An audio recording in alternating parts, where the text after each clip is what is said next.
coming up on The World Today. The UK denies Russia fired shots at the HMS Defender as it entered territorial waters near Crimea. Dozens of people said to have either been killed or injured in Ethiopia's Tigray region as government forces narrow down on rebel forces there. Plus, Catalonia separatists being released from prison continue to demand for freedom from Spain.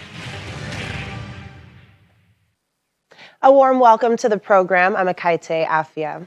Britain has denied Russia fired warning shots and dropped bombs at the Royal Navy's HMS Defender, while it sailed in the Black Sea off the coast of the Crimea Peninsula, which Russia seized and annexed from Ukraine.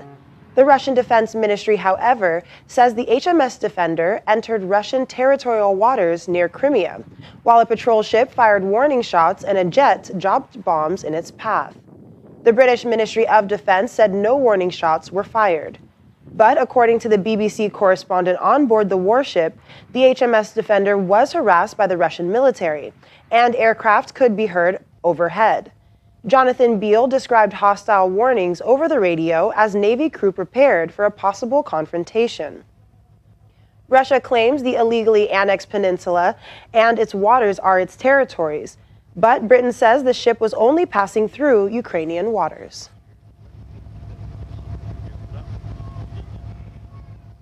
The Russian government continues to comment on the incident, saying the incident with the British Navy destroyer was a blatant provocation by the British side. The Foreign Ministry spokesperson, Maria Zakharova, told a media briefing that Moscow would summon the British ambassador over the incident. In the meantime, the British defense attaché was summoned to the Russian Defense Ministry over the incident, insisting the Navy destroyer violated a United Nations Convention on Maritime Law by trespassing into Russian waters. It has called on London to investigate the actions of the ship's crew. The British government continues to deny any confrontation had taken place and says the HMS Defender entered internationally recognized traffic corridor. In other news, the U.S. Secretary of State, Antony Blinken, is in Germany, where he's promoting U.S. interest and strengthening ties with American allies. A while ago, he met with German Chancellor Angela Merkel, telling her and the people of Germany that the United States has no better partner and no better friend in the world than Germany. I think it's fair to say that the United States has no better partner, no better friend in the world than Germany. And it starts with, of course, shared values and shared interests, but also, I think, something the Chancellor has expressed, a shared conviction that of all of the challenges that we face and that have an impact on the lives of our people, we know and we agree that no one country can address them alone. And the hope of this moment to actually see Libya hopefully take a course of security, freedom, independence, backed by the international community. Our correspondent, Maria Bird, is following his itinerary. She joins us now from Washington. Maria, thanks for joining us on the program. Thank you for having me. So I see the shuttle diplomacy for the United States is far from over, especially for the Biden administration, which appears to be concentrating efforts at renewing ties with Europe. The president was on the continent last week into this week, and now the Secretary of State is in Germany. What is the message here you think that the Biden-Harris administration is giving to Europe and to other countries? You highlighted it there. You know, it is clear that the United States is very much focused on being able to renew its relationship with Europe and being sure that countries like Germany are able to be a part of a process of healing for the U.S. as it relates to its global affairs and its ability to show itself as a partner across the world. And we know that China has been the big elephant in the room, not only for the U.S., but for European countries as well. And so it's very clear that at this time, it is going to be vital for the U.S. and for Europe to be able to come together in partnership as we look to address some of the very major issues of the global pandemic that have erupted over the last year and a half, and also the economic issues that both countries are facing. And while Mr. Blinken is in Germany, the UK and Russia are sparring over violation of international conventions, as Russia claims it did fire on the HMS Defender for entering its own waters near Crimea, and Britain denies this. Is the administration taking a keen interest in what's going on there, seeing as President Biden and Putin both met last week on improving relations, and the UK remains one of America's strongest allies in Europe? Yes, the U.S. is taking a strong hold there. I mean, as we know, the situation with the U.S. and Russia has been a bit shaky over the past years and past administrations. But the Trump administration obviously had a very different tone as it related to Russia. And so we'll begin to see, obviously, wanting to tie some of those relationships and trying to move forward. But the U.S. is going to continue to have a very strong hold, and human rights is a major concern. And I think that that is really a large part of what the Biden administration has stood for. The Biden administration came into office stating that they would be addressing human rights concerns across the world. And so we know that that is going to be a very hard stand that they will take as it relates to Russia. And Maria, just wondering if the administration is beginning to see gains from this shuttle diplomacy and reaching out to European partners, which is clearly different from how leaders of these European countries related with America in the Trump administration. Yes, you're correct. I mean, the European countries with the Trump administration, we would not have seen this type of a two-time visit to Germany. You would not see the Secretary of State spending the kind of time and even stating that Germany is one of the greatest friends for the U.S. and one of the greatest allies and partners. And I think that I don't know if Americans are going that strong in their belief behind the relationship with Germany, but we also know that nuclear deals are a huge part of and we know that Iran, nuclear deals, and so it's very important for the U.S. to find partners as they look to address nuclear arms across the world, and specifically in the Middle East. And so they're looking for partnerships. Europe has always been a partner in that area. And we will probably continue to see the partnerships growing as we know that the Biden administration is going to definitely revisit, I think, what many people across the world knew as the American standard and the American relations globally. And the reason Mr. Blinken is in Germany mainly is to participate on the summit on Libya. So what direction is the U.S. policy headed as it regards the country? Libya has been a real challenge, not only for its own citizens, but also as we look to try to find ways globally to support the efforts to address human rights. And so, obviously we know that Germany has a strong stand in that area, and we know that the U.S. is most likely going to follow suit, and they are going to follow along with supporting Germany and supporting the rest of the world and ensuring the human rights and ensuring that the country is able to progress forward in a way in which meets the standards of what we've seen across the world. All right. Well, Maria, thanks so much again for joining us, and do stay safe. Thank you for having me. China has warned the United States against creating greater risk after a U.S. warship again sailed through the Taiwan Strait, the narrow waterway that separates mainland China from the self-ruled island of Taiwan. This is because the U.S. Navy's 7th Fleet said its Arleigh Burke-class guided missile destroyer USS Curtis Wilbur yesterday conducted a routine transit through the Taiwan Strait. The 7th Fleet has responded in a statement saying its transit through the Taiwan Strait demonstrates the U.S. commitment to a free and open Indo-Pacific. However, China, which claims sovereignty over Taiwan, says its forces monitors the vessels through the sensitive waterway and issued a warning. Catalan separatists freed by the government following a pardon have vowed to keep fighting for the region's independence. The released politicians and activists who carried a banner demanding, quote, freedom for Catalonia were greeted by the pro-independence head of the Catalan regional government, Pere Aragonès, amid cheers and clapping from supporters. The 9 politicians and activists were sentenced in 2019 to between 9 and 13 years for sedition and misuse of public funds, after an unauthorized referendum on a breakaway that led to a short-lived declaration of independence and Spain's worst political crisis in decades. The central government pardoned them in a goodwill gesture aimed at kickstarting negotiations on solving the political conflict, though the pardons are conditional and a ban on the leaders holding public office remains in place. Madrid has ruled out allowing a legal referendum on independence.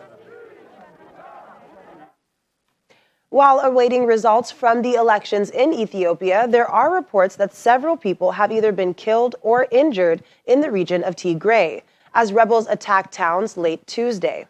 The government forces have intervened, firing airstrikes which have struck civilians and rebels alike. The Ethiopian military denied targeting civilians, saying it carried out the strikes to neutralize terrorists. Tigrayan rebel forces are said to have made advances in recent days. However, this has been denied by the Ethiopian government. A court in Côte d'Ivoire has sentenced former Prime Minister and rebel leader Guillaume Soro to life imprisonment in absentia on charges of plotting a coup against President Alassane Ouattara. Soro, who is in exile in Europe, was charged with conspiracy and an attempted attack on state authority. His lawyers have previously condemned the charges as politically motivated and said there was no evidence to show he was guilty. The case has raised tensions in a country still recovering from a brief civil war a decade ago, during which Soro led the rebels that swept Ouattara to power after a disputed election. Soro went on to serve as prime minister and speaker of parliament under Ouattara, but the two men later fell out as the president made clear he would oppose Soro's own presidential ambitions. Earlier this week, we learned about the food security situation in Nigeria as the UN country representative in the country, Edward Callon, warns that millions of people could soon face hunger if urgent action is not taken to avert the looming crisis. According to the UN, Nigeria's rising insecurity, ranging from mass abductions at schools, kidnappings for ransom, armed conflict between herdsmen and farmers, armed robberies, and various insurgencies have hindered growth and job creation. Added to that is the COVID-19 pandemic. It lags the rest of sub-Saharan Africa with food inflation, heightened insecurity, and stalled reforms, slowing the economy and increasing poverty.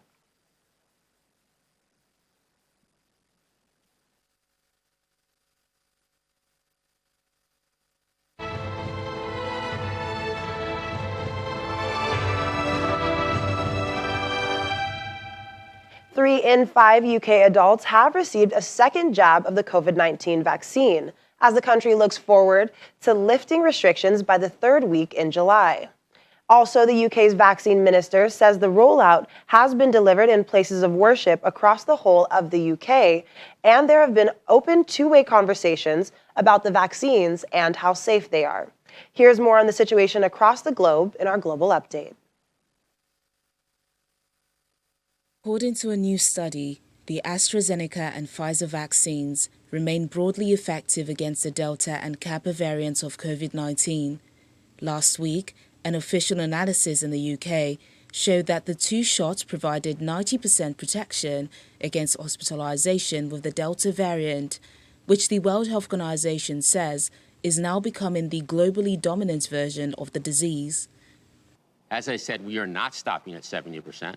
And according to U.S. infectious disease expert Dr. Anthony Fauci, the Delta variant first found in India is the greatest threat to the United States' effort to eradicate COVID-19 in its borders. Similar to the situation in the UK, the Delta variant is currently the greatest threat in the U.S.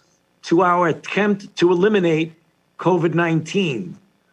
Good news, our vaccines are effective against the Delta variant. Conclusion, we have the tools, so let's use them and crush the outbreak. Meanwhile, the United States will likely need a few additional weeks to hit its goal of vaccinating 70% of adults by July the 4th. In a news conference, German Chancellor Angela Merkel said the EU was not where it needed to be with common travel restrictions and that it's to blame for the case surge in Portugal. New coronavirus restrictions have been introduced in parts of Sydney, Australia's most populous city, following its latest virus clutter swelling to more than 30 cases in a week. Residents in 7 Sydney council areas have been banned from travelling for non-essential reasons outside those regions, while household gatherings are limited to 5 guests and masks will be compulsory in all indoor locations, including offices.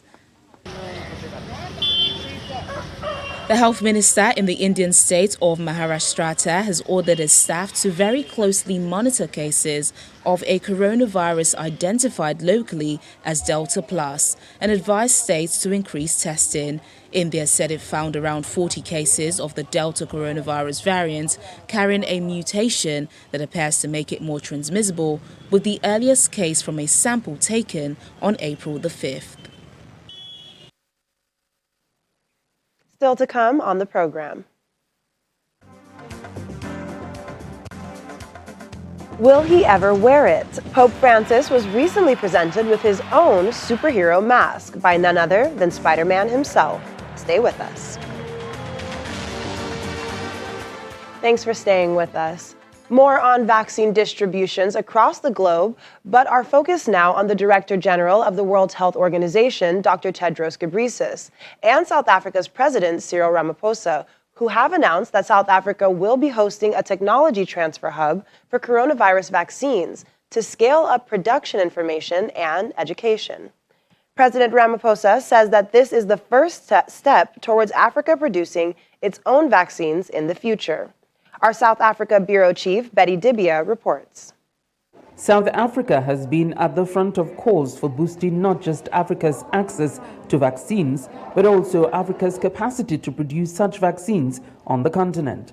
The Director General of the WHO, Dr. Tedros Ghebreyesus, announced what has been done about this. Today, I'm delighted to announce that WHO is in discussions with a consortium of companies and institutions to establish a technology transfer hub in South Africa.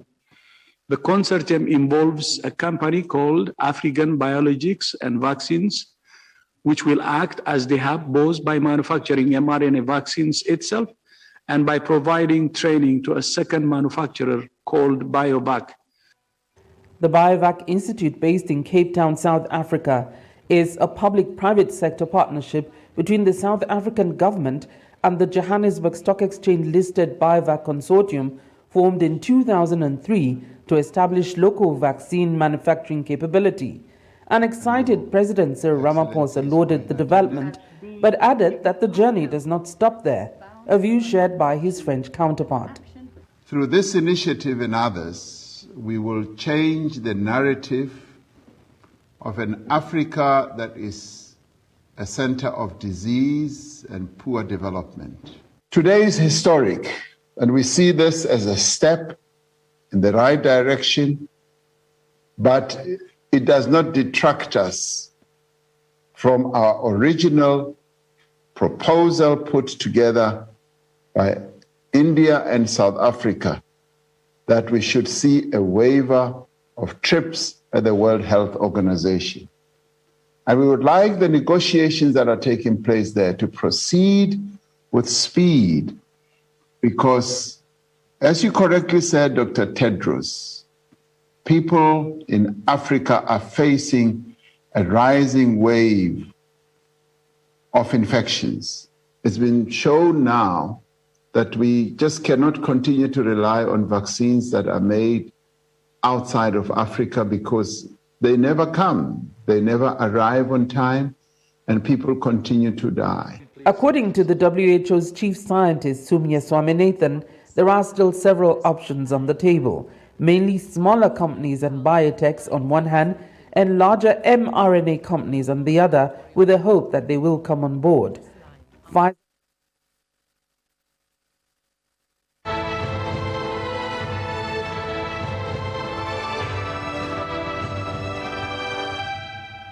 Remember those 3 astronauts that China sent into orbit recently? Well, they're settling nicely into their temporary home in outer space, which is aboard the core module of China's in-progress Tiangong space station as they carry out a 3-month mission. with the trio enjoying more spacious living quarters than seen in many previous spacecrafts. Currently orbiting some 400 kilometers above Earth, the trio are residing in a 150 cubic meter mansion in space, which has drawn wide attention from the international community. The space station is fully completed, and a crew of 3 astronauts will be regularly stationed there, meaning that during a potential shift rotation, there could be up to 6 astronauts in the space station at the same time, which requires the craft to provide enough room for the astronauts to work and live in. As the first inhabitants of China's space station, the trio have a lot of tasks to do after entering the core module. For screws alone, there are about 1,000 waiting to be removed. The crew's main tasks during the first week are to install facilities, including information communication, living, catering, and sanitation, so as to lay the basic foundations for a long-term residence in orbit.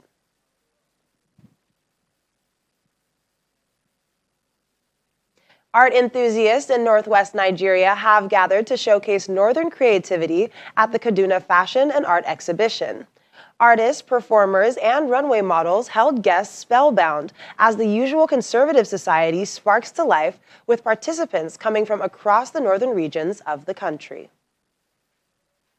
Arts, performing arts, abstract art, and fashion are all on showcase at the second installment of the Kaduna Fashion and Arts Exhibition. In what is a sharp contrast to the heart-wrenching news of banditry and kidnapping in the northwestern part of the country, CAF Arts has provided young northern creatives a hub to showcase and flip the script about the northern narrative. We're trying to show how, African cultures have really evolved over time and how, they are right now, how they are being interpreted right now. Because, obviously times now are different from times then. Like, the time now is different from then. So we're trying to show the, incorporation of the influences that have affected, the culture, the African culture now. Like, we're trying to show how they've adopted other cultures to transform into, the modern Africa, because, the world is slowly becoming, in fact, it is a global village now. Everyone's adopting each other's cultures. So we're showing how, with time, like right now, this century, how African cultures are modern art, modern fashion, translating, African culture in clever ways, This canvas has become a channel of communication in a society that is heavily conservative and sensitive along religious and cultural lines. I think it's hard to express yourself in the north here because everybody is touchy about their core beliefs. You understand? But like when I try to express myself by painting, I don't really think about what other people will think. I just express myself before I think about. Regardless, young art enthusiasts are making the most of the opportunity they have, with new converts getting introduced to putting brush on canvas. Pope Francis may not wear a cape. Wait a minute, he does wear a cape like all superheroes, only something has been missing. Spiderman did him the honors of providing the missing piece to his superhero outfit when he presented him with his very own mask of the comic book characters as the 2 famous figures greeted each other at the end of the weekly audience today. The man, dressed in a full skin-tight red, black, and blue costume of the comic book and film character, including the head cover, was sat in the VIP section of the audience in the Vatican's San Damaso courtyard before being introduced to the pontiff at the end and giving him a Spider-Man mask. The man behind the mask turned out to be 27-year-old Mattia Villardita from northern Italy. He was given a place in the VIP section because of his work dressing up in superhero costumes and visiting sick children in hospitals. Well, I would definitely love to know if the Pope will ever wear that mask. That's all we have for the program today. I'm Akaite Afia. Have a great evening and stay safe.